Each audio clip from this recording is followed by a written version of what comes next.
Today is February the 1st. Do you guys have any idea what that means? It means that today is actually my birthday. Just kidding, no it's not. It means that the 5.4 Legends race is finally over, as the final day to make an entry for the top 100 Legends time was yesterday, January the 31st. And what this also means is that today, finally get to see if I qualify for the top 100 and if I get myself a Thanos or not. Just kidding, I'm a liar times two, as we're probably not going to have that information for a couple of weeks until Kabam figures out if all of the top runs were legit or not. But I wasn't actually lying about the part of 5.4 Legends race being over, right? I'm sorry, I don't know why I was lying about the first two things. But the race is over, and that means I get to go into a little bit more detail about exactly the strategies I was using. And today I want to talk specifically about the Spidey Stun Lock strategy that you guys saw throughout the run, and go into a little bit more detail about what's involved and why it worked out so well. And I don't know if it worked out well enough for me to qualify for top 100, but it definitely worked out pretty darn well, I would say. And it might look a little bit obvious from what I was doing, but there's a little bit more to it than meets the eye. And there's a couple things, little tricks that I was keeping secret until all of the entries were in. This way I have, you know, as much advantage as I possibly can while still putting my run out on YouTube for everybody to see. So the strategy involves Spider-Man Stark Enhanced and a synergy that he has with Miles Morales. And the strategy here is the top one there where it says Stun, Shock, and Ensnare debuffs last 30% longer. Technically, you could also do this with Kamala Khan. If you didn't want to do this with Miles Morales, if you know, in some worlds Kamala Khan gets buffed or something like that, then you could actually do this with Kamala Khan as well. The reason I did it with Miles Morales is that Kamala Khan's synergies, well, they're not so great. There's not really offensive synergies here, whereas Miles Morales actually has a decent amount of offensive synergies here. You can find some crit and attack synergies that go along nicely with the run. But go back to that synergy, 30% longer. This is all stun effects. This includes the parry stun.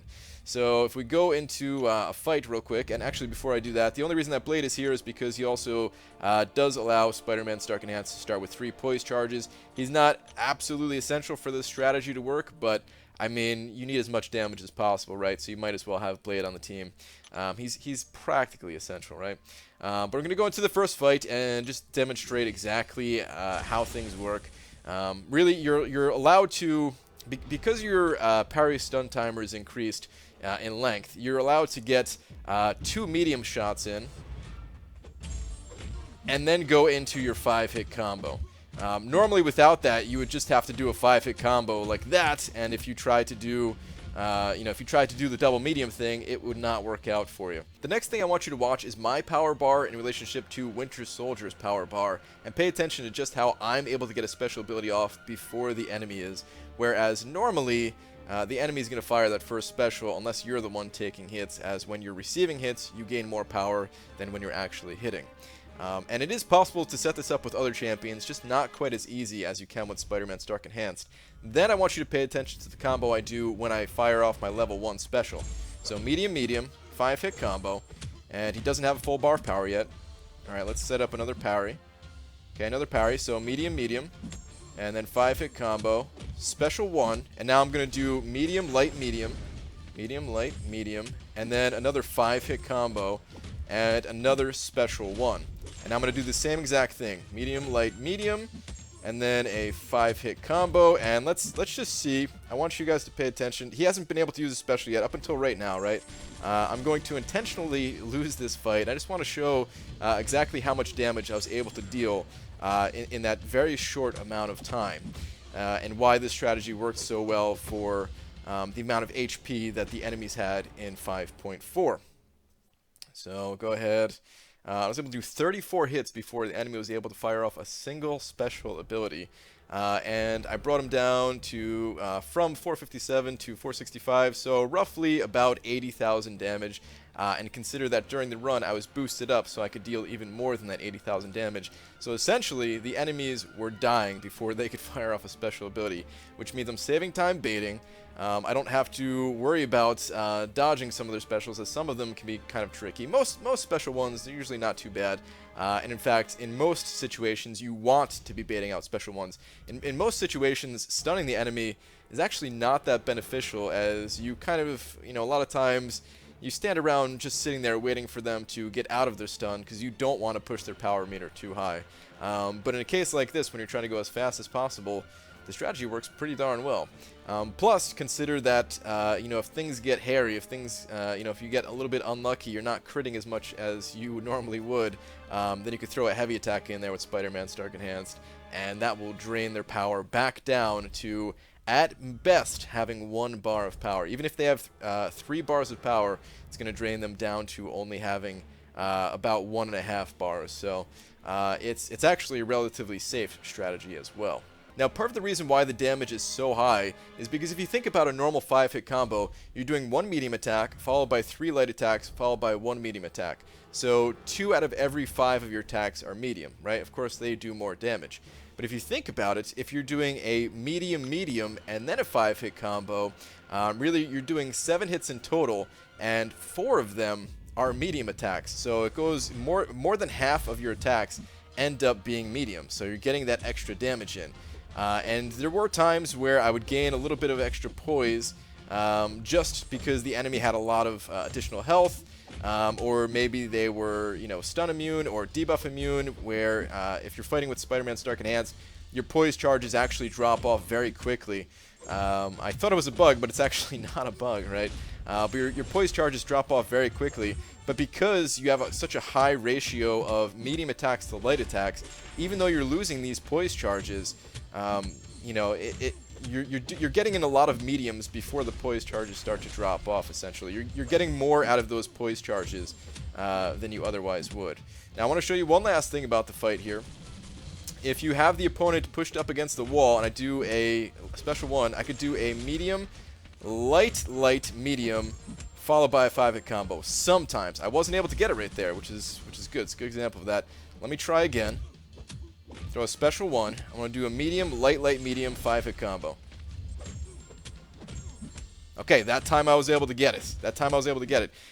That's one of the things that I'm still kind of working on, and if you could master that, if you could master getting in, instead of doing the normal or the safe stun strat where you get a special one-off, you do a medium, light, medium 5-hit combo. If you could sneak in 1 extra light attack, just think about the possibilities there. You're going to be gaining more power. You can probably keep the stun chain going a little bit longer, and just able to get damage in just that much faster.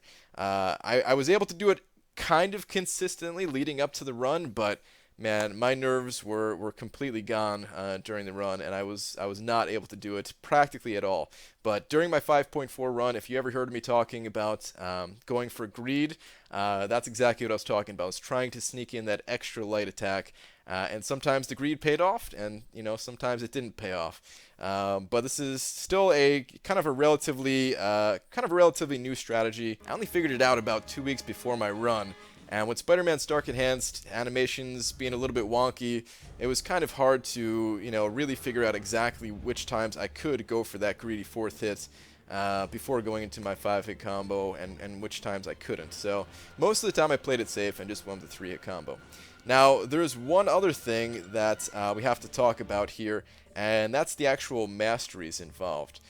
Because if you just go in there, without the right masteries, then you actually will give him a bar of power before you can get anything done.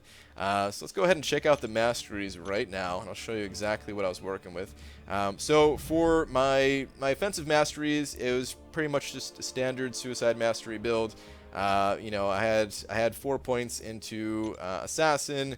There's nothing here that is essential for the actual stun lock build, and in fact, if you're doing this strategy in like a general questing situation, then it's probably best to not have suicide masteries because of recoil and how many times you are going to be spamming the special one ability. I had to use a lot of potions. But for the sake of the people who are interested in what I was doing for the run, I also did not run any points in courage because I wanted to stay above 50% health the entire run anyway, to gain the additional benefit of having extra crit rating with Spider-Man Stark Enhanced Poise charges. Okay, let's talk about the utility tree next. So utility tree, I really did not want to run any points in Mystic Dispersion, which was the other nice thing about using Ronin in my strategies, is that I didn't have any Mystic champions, and I didn't have to be tied down by Mystic Dispersion, because if I was, then I would have had to do all of those lanes where I was using Mystic Champion, come back in, swap my Masteries around, and that's just something that it would have slowed me down by a considerable amount, taking points out of things like Assassin. But the actual parts that are essential for this build, I mean, really, of course, you have to have Stupefy, right? You have to have Stupefy maxed out. You need that additional stun length. You're not going to be able to make it there, to get those extra hits in the combos unless you have Stupefy maxed out. And then the other key thing was Petrify.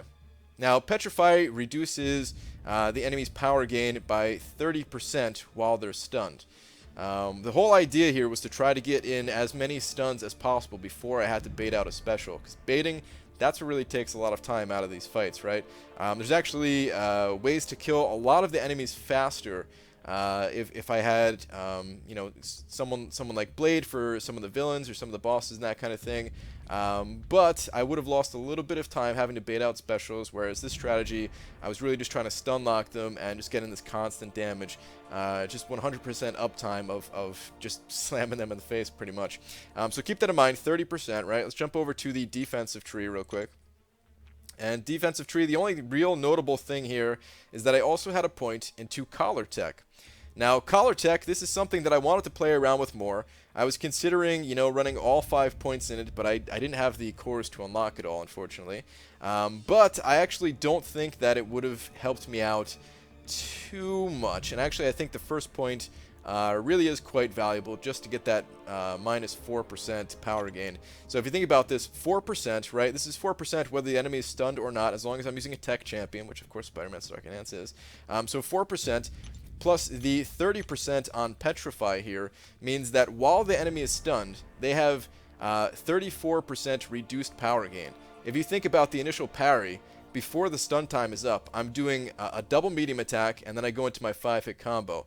They're only stunned for that first hit in the 5-hit combo. So essentially, the first 3 mediums that I'm hitting the enemy with, they have negative 34% power gain, which means that really they're only gaining power for essentially 2 out of the 3 of those hits. Now, if we go ahead and drop these masteries real quick, I'll show you what it's like without that Petrify mastery. Alright, there we go. So I have Stupefy maxed out now, and we'll go ahead and drop Collar Tech as well. I'll put those points back in the defensive tree after this, as I do need to figure out a new mastery build anyway. So let's go ahead and jump back into a Winter Soldier fight, and I'll show you exactly what the power gain looks like without those masteries. Alright, let's do the same thing. We'll do a double medium into a 5-hit combo, and we're still able to do it, but now look at Winter Soldier's power meter. He's already at a full bar of power. Uh-oh, what happened to the strategy? Like, now I'm having to bait out a special, and yeah, I'm getting a poise charge, but now I don't have him under my control. And, it takes a little bit of time. It's kind of unpredictable, right, of what's going to happen next. I've got him trapped in the corner again. I'm able to do my normal combos and everything, but it's the power gain that was really essential to this. And, I mean, if you think about it, you're hitting a lot of times while the enemy's stunned. Of course, their power meter is going to be through the roof. So it's really essential to be running those masteries that I showed you, Petrify and that 1 point into Collar Tech. I mean, I guess technically, if you didn't have, if you couldn't put that point into Collar Tech, as long as you have Petrify, is probably good enough. But I figured for 1 point and 4% power gain reduction, I feel like it was worth it over putting that point somewhere else to help me out speed-wise. And when it comes to general questing, what's nice about this strategy is it does leave open 2 spots in your lineup that you can fill in with other champions. So if you wanted to, you can complete the Trinity. You could still have 1 spot left open as well. Throw in a different kind of champion in there. Maybe need some immunities for a quest or something like that. Or you could also just throw in another champion for synergies. And what I think is actually really effective is to throw in Electro. This way you just have 2, crit synergies which, you know, you might think that crit synergies don't scale that well with Spider-Man Stark Enhance if he's awakened, since he does have you know, all of that bonus crit rating from his, you know, his awakened ability. But if you're using this strategy and you're getting in a lot of hits and you're not really baiting out a lot of specials and everything like that, your poise count, you know, it's not going to be that high. So the extra, you know, crit rating that you gain from those synergies actually will be kind of effective. The team that I was using the most throughout my run was actually not the Trinity with Ghost Rider. I would throw in Spider-Man for an extra, you know, 5% attack, and then actually one more additional crit synergy as well. So you can get creative. There's definitely some other options available to you. Like I said before, you could technically even do this strategy with Kamala Khan if ever there's something you know, that works out with some better synergies with her if needed. And if you found this interesting, then stay tuned, as I do have a couple other strategies that I have yet to talk about from my 5.4 Legends run that I will be going over in detail, but I kind of want to space it out a little bit, get a little bit closer to, you know, finding out if I did make that top 100 Legends time or not, because, yeah, still don't know. Still gotta wait for Kabam on that one. But in any case, guys, that's it for this video. I will see you in the next one. Take care.